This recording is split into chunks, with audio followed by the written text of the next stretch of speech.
नमस्कार, मेरा नाम है दशरथ प्रधान और आप देख रहे हैं छड़नागपुर लाइव। सुबह की 5 बजे की स्पेशल बुलेटिन में स्वागत है। तो चलिए जानते हैं झारखंड की 25 बड़ी खबरों को फटाफट।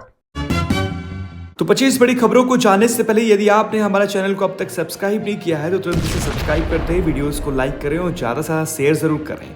तो आज है 17 फरवरी, दिन है शनिवार, हिंदी तिथि शुक्ल नवमी, सूर्योदय का समय 6:38:55, सूर्यास्त का समय 5:57:59। वही देखिए फटाफट दिन के इतिहास के विषय में जान लेते हैं। 1670 में शिवाजी ने मुगलों के कब्जे वाले सिंहगढ़ किला को जीता था। भारत के इतिहास में एक प्रमुख घटना थी। 1698 में औरंगजेब ने जींजी के किला पर कब्जा कर लिया था। बात करें सिंहगढ़ किला की तो जिसे कोंढारा किला के नाम से भी लोग जानते हैं, एक ऐतिहासिक किला है जो भारत के महाराष्ट्र राज्य में पुणे के शहर से लगभग 25 किलोमीटर दक्षिण पश्चिम में भुलेश्वर रेंज के एक पहाड़ी के ऊपर स्थित है। यदि आप पुणे चाहते हैं तो जरूर इस किले पर जाइए। वहीं देखिए हिंदवी स्वराज की तीसरी राजधानी माना जाने वाला किला जींजी तमिलनाडु राज्य के वेलपुरम जिले के पास स्थित है। सिंजी एवं चिंजी नाम से चिंजी किला जाना जाता है। ये किला 183 फुट ऊंचाई पर है। ये किला भी देखने में बड़ी सुंदर है। यदि आप लोग वेलपुरम जाते हैं तो जरूर इसे विजिट कीजिएगा।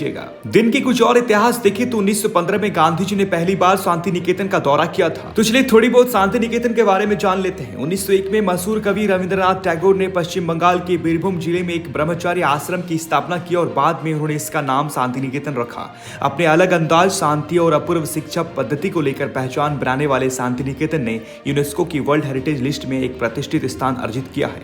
आज ये जगह विश्व भारती के नाम से प्रसिद्ध है, जहां अब ह्यूमैनिटी, सामाजिक विज्ञान, लिबरल आर्ट, संगीत, प्रदर्शन कला, शिक्षा, कृषि विज्ञान और ग्रामीण पुनर्निर्माण सहित विषयों की एक विस्तृत श्रृंखला में डिग्री कोर्स प्रदान किया जाता है। यदि आप वेस्ट बंगाल जाते हैं तो जरूर यहाँ विजिट कीजिए। शांति निकेतन में एक अलग सी शांति की अनुभूति आपको महसूस होगी। तो चलिए फटाफट जान लेते हैं झारखंड की 25 बड़ी खबरों को। चंपई सोरेन की कैबिनेट का हुआ विस्तार, बन्ना गुप्ता, दीपक बिरुवा समेत 8 मंत्रियों ने ली शपथ। झारखंड में चंपई सोरेन सरकार की कैबिनेट का विस्तार हो चुका है। डॉक्टर रामेश्वर उरांव, दीपक बिरुवा, बन्ना गुप्ता, बादल पत्रलेख, मिथिलेश कुमार ठाकुर, बसंत सोरेन, हफीजुल हसन और बेबी देवी को राज्यपाल सीपी राधाकृष्णन ने पद एवं गोपनीयता की शपथ दिलाई। कुल 8 मंत्रियों ने शपथ ली। इनमें दीपक बिरुवा और बसंत सोरेन 2 नए चेहरे हैं। बाकी 6 पुराने लोगों को मंत्री बनाया गया है। अंतिम समय में बैद्यनाथ राम का नाम मंत्रियों की सूची से बाहर हो गया। वहीं देखिए कैबिनेट के विस्तार के बाद कांग्रेस विधायकों ने कहा कि चारों मंत्री बदले वरना विधानसभा नहीं जाएंगे। चंपई सोरेन सरकार के कैबिनेट विस्तार के साथ ही कांग्रेस के विधायकों के सुर बगावती हो गए हैं। लातेहार से झामुमो विधायक बैजनाथ राम का पत्ता कांग्रेस विधायकों की नाराजगी के बाद कट गया। इससे वो भी नाराज हैं। कांग्रेस के 12 विधायकों ने गुट बनाकर विरोध कर दिया है। विधायकों ने प्रदेश अध्यक्ष राजेश ठाकुर को ज्ञापन देते हुए 2 टूक कहा, सभी चारों मंत्री बदले, नहीं तो वे विधानसभा सत्र में नहीं जाएंगे। बजट सत्र से पहले फैसला पार्टी ले, नहीं तो राज्य से बाहर निकल जाएंगे। इधर बैजनाथ राम का नाम मंत्री पद के लिए राजभवन भेजा गया था। वो राजभवन के लिए निकल गए थे।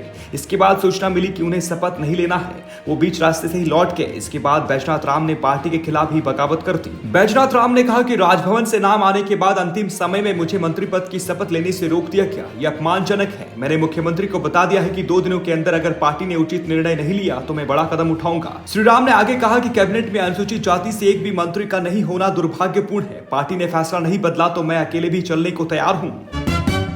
धनबाद के गैंगस्टर प्रिंस खान पर ईडी ने दर्ज किया मुकदमा, बड़ी कार्रवाई की तैयारी।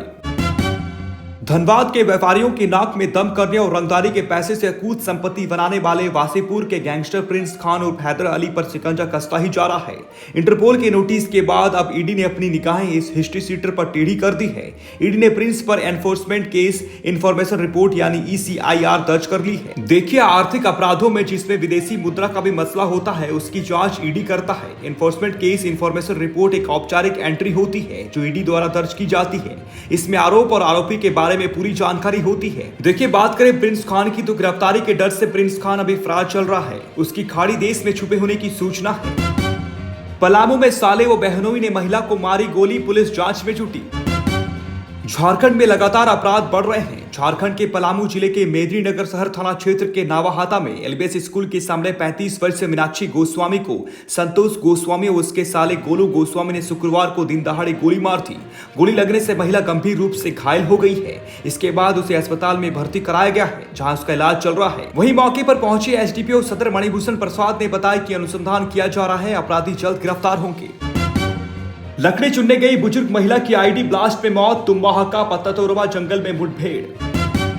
झारखंड में पुलिस और सुरक्षा बल के जवान नक्सलियों के सफाई के लिए लगातार अभियान चला रहे हैं, तो नक्सली भी उन्हें निशाना बनाने के लिए तरह तरह के हथकंडे अपना रहे हैं। इसमें कई बार बेगुनाह ग्रामीणों की मौत हो जाती है। एक बार फिर कोल्हान रिजर्व फॉरेस्ट में एक बुजुर्ग महिला की आईडी ब्लास्ट में मौत हो गई। वहीं तुम्बा हक्का पतातोरब जंगल में नक्सलियों और सुरक्षा बलों के बीच मुठभेड़ जारी है। पुलिस ने बताया कि कोल्हान रिजर्व फॉरेस्ट क्षेत्र के गोइलकेरा थाना अंतर्गत मारिदरी जंगल में लकड़ी चुनने गई एक वृद्ध की आईडी ब्लास्ट में मौत हो गई। नक्सलियों ने पुलिस एवं सुरक्षा बलों को नुकसान पहुंचाने के लिए आईडी बिछा रखा था। अवैध खनन मामले में सीबीआई को हाईकोर्ट से बड़ा झटका, झारखंड सरकार को मिली राहत।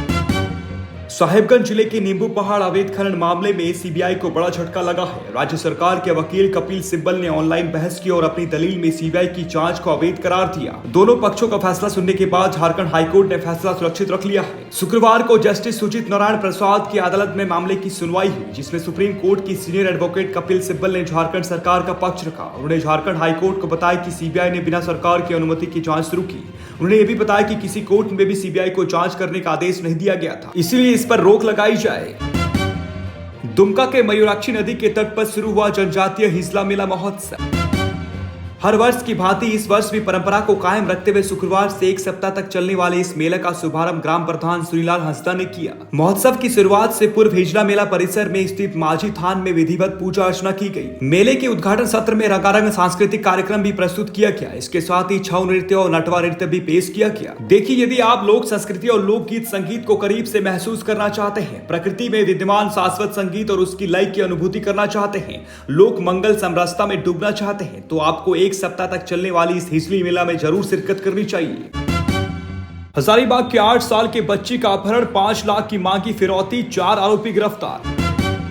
झारखंड के हजारीबाग जिले से एक 8 साल के बच्चे का अपहरण कर लिया गया। जलकुश प्रखंड के चांदनी चौक स्थित उसके दुकान से अपराधियों ने बुधवार की शाम में उसका अपहरण कर लिया। अपहरणकर्ताओं ने छोड़ने के एवज में फोन पर 5 लाख की फिरौती मांगी है। परिजनों की सूचना पर पुलिस ने त्वरित कार्रवाई की और 4 लोगों को गिरफ्तार कर लिया है। पुलिस आरोपियों से पूछताछ कर रही है। अभी तक बच्चे की बरामदगी नहीं हुई है। जाने से पूर्व सीएम चंपाई सोरेन ने अपने गांव के लोगों से मिलकर सुनी उनकी परेशानी।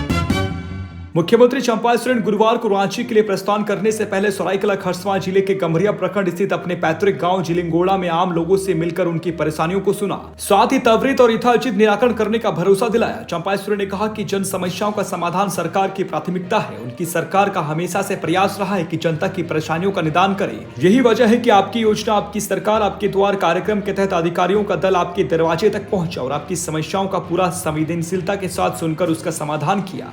ये सिलसिला आगे भी जारी रहेगा। राज्यसभा सांसद धीरज साहू ने भरा 150 करोड़ रुपए का इनकम टैक्स। झारखंड के राज्यसभा सांसद धीरज प्रसाद साहू एक बार फिर चर्चे में हैं। इसके पीछे की बड़ी वजह है उनका 150 करोड़ रुपए का इनकम टैक्स भरा जाना। गौरतलब है कि बीते साल दिसंबर में आयकर विभाग ने उनके ठिकानों पर छापा मारा था, जिसमें उनके विभिन्न ठिकानों से 350 करोड़ रुपए बरामद हुए थे। इस संबंध में राज्यसभा सांसद धीरज प्रसाद साहू का कहना है कि बरामद कुछ नकद चालू वित्तीय वर्ष के दौरान किए गए व्यवसाय से संबंधित है, जिसके लिए रिटर्न अगले वित्तीय वर्ष में दाखिल किया जाना है। हालांकि सूत्रों की माने तो उन्हें शेष राशि में से 50 करोड़ रुपए के बारे में कोई जानकारी नहीं है। इस पर आयकर विभाग टैक्स व जुर्माना लगाएगा। पूर्वी सिंहभूम में हाथियों ने क्यूआरटी टीम पर किया हमला, 1 सदस्य की मौत, 6 लोग घायल। झारखंड के पूर्वी सिंहभूम जिले के बरसौल थाना क्षेत्र की सांडरा पंचायत के लोधनवानी गांव में बुधवार की देर रात 10 हाथियों के झुंड ने जमकर उत्पात मचाया। ग्रामीणों ने हाथियों को भगाने के लिए पश्चिम बंगाल के बांकुड़ा से क्यूआरटी टीम बुलाई। इस दौरान हाथियों के झुंड ने क्यूआरटी टीम के एक सदस्य को उठाकर पटक दिया। इससे मौके पर ही उसकी मौत हो गई। मृतक का नाम बाबलू बास्के है। वो पश्चिम बंगाल के बांकुड़ा के डुबूखाना गाँव का रहने वाला था। हाथियों को भगाने के क्रम में क्यूआरटी टीम के 3 अन्य सदस्य गिरकर घायल हो गए। इसके साथ ही बरसौल के लोधावनी गाँव के लोग भी दौड़कर भाग रहे थे, तभी 3 लोग गिरकर घायल हो गए। पूरे एटीएम मशीन को ही काट कर ले गए चोर, नहीं था कोई सुरक्षा व्यवस्था। हजारीबाग में बेखौफ अपराधियों ने हाईवे के बगल में स्थित एक एटीएम की चोरी कर ली। घटना जिले के पदमा प्रखंड की है, जहां बैंक ऑफ इंडिया के एटीएम को चोर काट कर ले गए। जानकारी के मुताबिक एटीएम में 20,92,700 रुपया थे। चोरों ने रविवार की रात करीब 12:15 बजे घटना को अंजाम दिया है। सुबह जब लोगों ने एटीएम का शटर टूटा हुआ देखा तो उन्हें शक हुआ। सामने जाकर देखा तो अंदर से एटीएम ही गायब था, जिसके बाद लोगों ने इसकी सूचना स्थानीय पुलिस और बैंक के अधिकारी को दी। कांग्रेस सांसद धीरज साहू ने ईडी को बताया कि गुड़गांव स्थित फ्लैट उनका है। दूसरी ओर उन्होंने कहा कि दिल्ली स्थित मुख्यमंत्री के आवास से जब्त की गई BMW कार से उनका कोई लेना देना नहीं है। इसके साथ ही हिनू स्थित ईडी कार्यालय में साहेबगंज के उपायुक्त रामनिवास यादव और पूर्व प्रेस सलाहकार अभिषेक उर्फ पिंटू के डिजिटल डिवाइस से डेटा निकालने का काम शनिवार की रात पूरा हो गया। इस कारण उन्हें रविवार को नहीं बुलाया गया। विनोद सिंह से दूसरे चरण की पूछताछ आंकड़ों के विश्लेषण के बाद ही होगी। सांसद धीरज साहू ईडी द्वारा भेजे गए समन के आलोक में पहली बार 10 फरवरी को ईडी के रांची स्थित कार्यालय में हाजिर हुए थे। व्यापारियों से लेवी वसूलने आए 3 अपराधियों को गुमला पुलिस ने किया हथियार के साथ गिरफ्तार। झारखंड के गुमला जिले के पालकोट थाना क्षेत्र के बांदोडी गांव के जंगल से 3 अपराधियों को अवैध हथियार के साथ पालकोट पुलिस ने गिरफ्तार कर जेल भेज दिया है। जेल जाने वालों में जमगई करमटोली निवासी वीरेंद्र खड़िया, सिपरिंग लुर्दटोली निवासी संदीप कुजूर व पालकोट केबा बांदोडी निवासी बुद्धेश्वर नागिसिया शामिल है। इस मामले में बंशिया एसडीपीओ नाजिर अख्तर ने प्रेस कॉन्फ्रेंस कर जानकारी दी है। झारखंड की 25 बड़ी खबरों की बुलेटिन में बने रहने के लिए धन्यवाद। चैनल को सब्सक्राइब कीजिएगा, वीडियोस को लाइक कीजिएगा और अपनों के बीच शेयर जरूर कीजिएगा। धन्यवाद। जोहार।